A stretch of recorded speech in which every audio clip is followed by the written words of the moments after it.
আসসালামু আলাইকুম। বাংলাদেশ বেতার রাজশাহী স্থানীয় সংবাদ পড়ছি রুকসানা আক্তার লাকি। নওগাঁ জেলা প্রশাসক মোহাম্মদ আব্দুল আওয়াল বলেছেন, ভূমি সেবা প্রদানের পাশাপাশি সরকারি খাস জমি উদ্ধার তৎপরতার কারণে রাজস্ব আয় বৃদ্ধি পাচ্ছে। গত ৩ মাসে জেলায় সরকারি ভূমি থেকে প্রায় ৩ কোটি টাকা কর আদায় হয়েছে।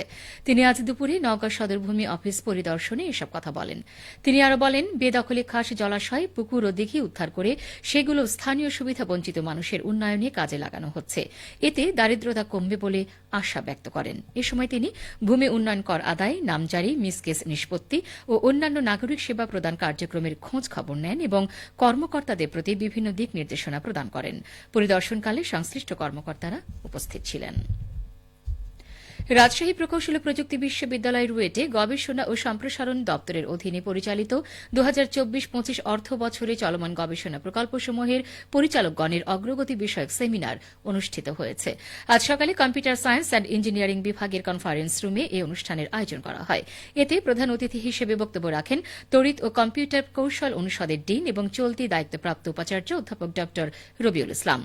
গবেষণা ও সম্প্রসারণ দপ্তরের পরিচালক অধ্যাপক ড আব্দুল খালেকের সভাপতিত্বে আয়োজিত এই অনুষ্ঠানে অন্যান্যদের মধ্যে বক্তব্য রাখেন সাবেক দায়িত্বপ্রাপ্ত উপাচার্য অধ্যাপক ড তারিফউদ্দিন আহমেদ, যন্ত্রকৌশল অনুষদের ডিন অধ্যাপক ড মোহাম্মদ রকনুজ্জামান, ফলিত বিজ্ঞান ও মানবিক অনুষদের ডিন অধ্যাপক ড মোহাম্মদ আব্দুল কাদের জিলানী।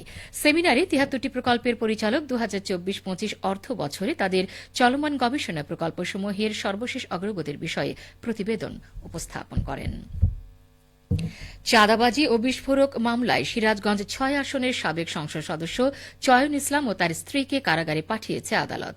আজ সকালে শাহজাদপুর চৌকি আদালতে স্ত্রীসহ চয়ন ইসলামকে হাজির করলে তাদের জামিন আবেদন নামঞ্জুর করে কারাগারে পাঠানোর নির্দেশ দেন বিচারক senior judicial magistrate Golam Rabbani.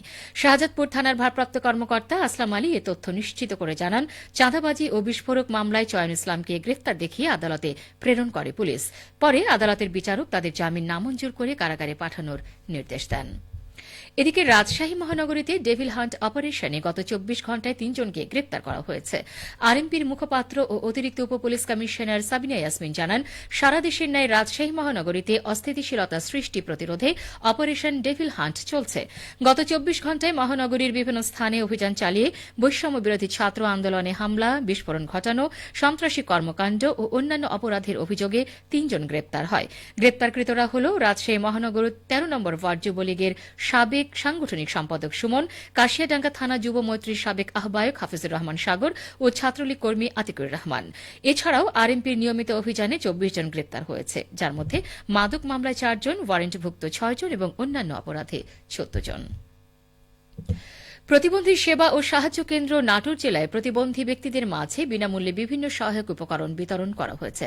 বিতরণকৃত এসব উপকরণের মধ্যে রয়েছে ৪টি হুইল চেয়ার, একটি টয়লেট চেয়ার, একটি এলবো ক্রাচ, ২টি কর্নার চেয়ার এবং ২টি ওয়াকার। জেলা প্রতিবন্ধী বিষয়ক কর্মকর্তা ভক্তপ্রসাদ দাস জানান, নাটোরের প্রতিবন্ধী সেবা ও সাহায্য কেন্দ্রে প্রতি কর্মদিবসে অসংখ্য সেবা গ্রহীতা বিনামূল্যে চিকিৎসা সেবা এবং ফিজিওথেরাপি গ্রহণ করছেন। পাশাপাশি এসব সেবা গ্রহীতার চাহিদার ভিত্তিতে বিভিন্ন সহায়ক উপকরণ প্রদান করা হচ্ছে। চাঁপাইনবাবগঞ্জের শিবগঞ্জে তারুণ্যের উৎসব উপলক্ষে জনসচেতনতামূলক সভা ও গবাদি পশু পালনে প্রশিক্ষণার্থীদের মাঝে সনদপত্র বিতরণ করা হয়েছে। গতকাল কানসার যুব উন্নয়ন সংস্থার আয়োজনে ও উপজেলা যুব উন্নয়ন কার্যালয়ের সহযোগিতায় আয়োজিত অনুষ্ঠানে প্রধান অতিথি ছিলেন উপজেলা নির্বাহী কর্মকর্তা মোহাম্মদ আজাহার আলী। উপজেলা যুব উন্নয়ন কর্মকর্তা আব্দুত তোয়াবের সভাপতিত্বে ও কানসাট যুব উন্নয়ন সংস্থার সভাপতি ইমরান আলীর সঞ্চালনায় অনুষ্ঠানে বিশেষ অতিথি ছিলেন চাঁপাইনবাবগঞ্জ যুব উন্নয়ন অধিদপ্তরের সহকারী পরিচালক মিজানুর রহমান ও কানসাট ফাজিল মাদ্রাসার অধ্যক্ষ আমিনুল ইসলাম। অনুষ্ঠানে উপজেলা যুব উন্নয়ন অফিসের কোষাধ্যক্ষ ইসাম উদ্দিন, আনোয়ার হোসেন, প্রশিক্ষক আব্দুল কাদের সহ অনেকেই উপস্থিত ছিলেন। সবশেষে আবহাওয়া। আজ দুপুর ২টোয় রাজশাহীতে তাপমাত্রা ছিল ২৮.৮ ডিগ্রি সেলসিয়াস। এ সময় বাতাসে আপেক্ষিক আর্দ্রতার পরিমাণ ছিল ৩৪%। রাজশাহী ও পার্শ্ববর্তী এলাকায় আজ সূর্যাস্ত সন্ধ্যে ৫টা ৫৭ মিনিটে। সংবাদ শেষ হল। আমাদের পরবর্তী সংবাদ বিকেল ৪টা ৫ মিনিটে।